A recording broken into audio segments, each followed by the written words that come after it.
Bismillahirrahmanirrahim. Teman-teman sekalian, bagaimana kabarnya?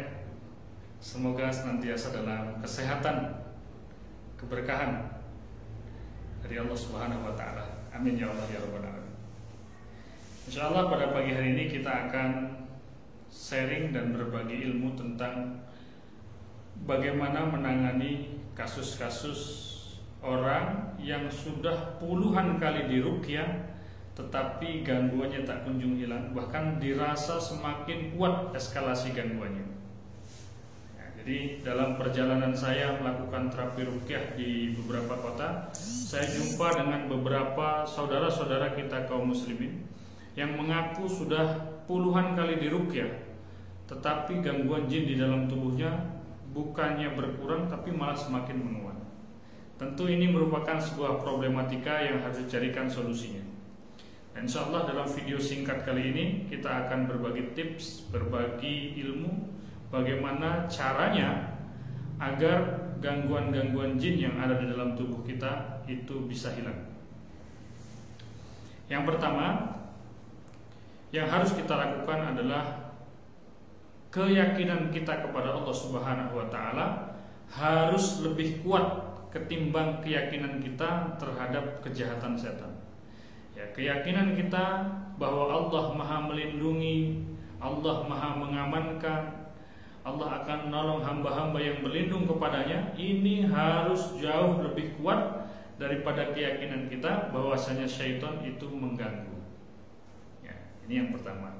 Yang kedua, kita harus meyakini bahwasanya tipu daya setan itu lemah. Inna kaidas syaitani kana dhaifa, sesungguhnya tipu daya syaitan itu lemah. Jadi jangan dianggap kuat. Ya. Yang ketiga, selalu berlindung kepada Allah ketika merasa ada gangguan-gangguan itu datang. Wa imma yanzaghanaka minas syaitan naskum fasta'id billah. Kalau kamu merasa diganggu satu jenis gangguan syaitan, fasta'id billah, berlindunglah engkau kepada Allah. Kemudian yang keempat, ini yang penting, yang tidak kalah pentingnya maksudnya, jangan pernah mengikuti langkah-langkah syaitan. Wala tattabi'u khutuwati syaitan. Janganlah engkau mengikuti langkah-langkah setan. Nah, orang-orang yang semakin diruqyah gangguannya semakin kuat, itu biasanya disebabkan karena dia mengikuti langkah-langkah setan. Kalau langkah-langkah setan diikuti, maka kita akan masuk dalam jebakan-jebakan setan. Kita akan masuk dalam ranjau-ranjau yang dibuat oleh syaitan, musuh kita. Ya, makanya jangan diikut langkahnya. Apa saja langkah-langkahnya? Ini saya sebutkan. Pertama, langkah dia adalah berbentuk bisikan. Maka orang-orang yang ada gangguan jin biasanya sering mendengarkan bisikan-bisikan yang bisikan ini tidak didengarkan oleh orang lain. Misalnya membisikkan tentang keburukan Allah, membisikkan tentang sesuatu yang kotor, yang jorok, membisikkan untuk memerintahkan membunuh seseorang dan sebagainya. Ya, ide-ide jahat di dalam pikiran. Ingat, itu adalah jebakan. Itu adalah khutuwat atau langkah-langkah syaitan. Tujuannya supaya kita memiliki kesibukan bersama dengan dia. Jangan mau. Artinya apa? Artinya kalau dia membisikkan sesuatu, jangan ditimpali, ya, jangan dilawan, jangan didengarkan. Lalu bagaimana? Langsung aja, a'udzubillahi minasyaitonirrajim. Aku berlindung kepada Allah dari syaitan yang terkutuk. Karena kalau itu sekali saja ditimpali, dia akan senang. Akhirnya dia akan membisikkan kalimat yang kedua, yang ketiga dan seterusnya, sampai akhirnya kita memiliki kesibukan bersama dengan dia. Nanti akhirnya apa? Ngomong sendiri, punya alam sendiri, punya dunia sendiri, dan gila lah orang ini akhirnya. Awalnya apa? Awalnya mengikuti langkah-langkah setan. Jadi begitu bisikannya datang, dia dengarkan, dia ajak debat dan seterusnya. Ini yang pertama, ya.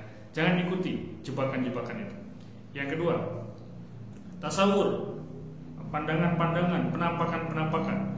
Jadi kalau dia menampakkan diri di hadapan kita, kita melihat kelebatannya, melihat bayangan hitam dan sebagainya, itu dia sedang menarik kita untuk masuk dalam ranjau-ranjau mereka. Nah, maka kalau melihat penampakan kelebatan dan sebagainya, yang pertama langsung baca ta'awud, a'udzubillahi minasyaitonirrajim, bismillahirrahmanirrahim. Ya. Yang kedua, jangan ceritakan pengalaman ini kepada siapapun. Jangan ceritakan tadi di sini berkelebat dan seterusnya. Kenapa? Karena kalau diceritakan dia akan senang. Dan dia akan datang yang kedua, dia akan yang datang yang ketiga dan seterusnya. Ya, ini penting. Jadi banyak orang sudah diruqyah tapi penampakan terus terlihat, bisikan nggak pernah hilang. Kenapa? Karena kita mengikuti dia. Jangan diikuti. Jangan mau diberi kesibukan oleh setan. Ya. Jadi begitu merasakan itu, melihat itu langsung baca ta'awudz. Yang ketiga, kalau merasakan getaran-getaran, ya, merasakan getaran di ujung-ujung jari ketika diruqyah atau di hari-hari biasa, merasakan seperti ada yang berjalan, merasakan seperti ada yang minta gendong di belakang, ya, rasa yang dirasakan oleh tubuh kita itu juga merupakan langkah-langkah syaitan, di mana syaitan ingin memberikan kesibukan kepada kita. Dia pengen kita sibuk bersama dia. Jangan mau. Ya, terus bagaimana? A'udzubillahi minasyaitonirrajim. Usap, buang. Ya, kalau berasa seperti itu. Jadi teman-teman mesti tahu, orang yang menghadirkan jin atau orang yang belajar tenaga dalam itu pada proses awal dia akan mengkonsentrasikan dirinya pada kehadiran si jin tersebut. Misalnya begini, misalnya contoh ya. Jadi misalnya begini, itu dia akan merasakan pada getaran-getaran awal. Ya. Getaran awal ini kalau diikuti lama-lama akan menggetarkan seluruh tubuh dan jin itu masuk dalam tubuhnya, dia dikuasai oleh jin. Dia tinggal minta, saya minta jurus ini, nanti dia gerak seperti jurus itu. Nah, itu pengalaman dari wawancara saya dengan para praktisi yang sudah praktisi tenaga dalam yang sudah tobat. Ya. Nah, kalau orang yang menghadirkan jin atau menghadirkan tenaga dalam itu berkonsentrasi pada kehadiran energi tersebut, maka orang yang ingin menghilangkan gangguan jin melakukan kebalikan dari itu. Yaitu apa? Berkonsentrasi pada kehilangan mereka, kepergian mereka. Jadi kalau, mohon maaf, kalau merasakan ada getaran di ujung jari, merinding-merinding, tanamkan dalam pikiran kita, oh ini syaitan sudah makin enggak sanggup bersama saya, dia semakin lepas, dia semakin pergi, dia semakin hilang. Ya.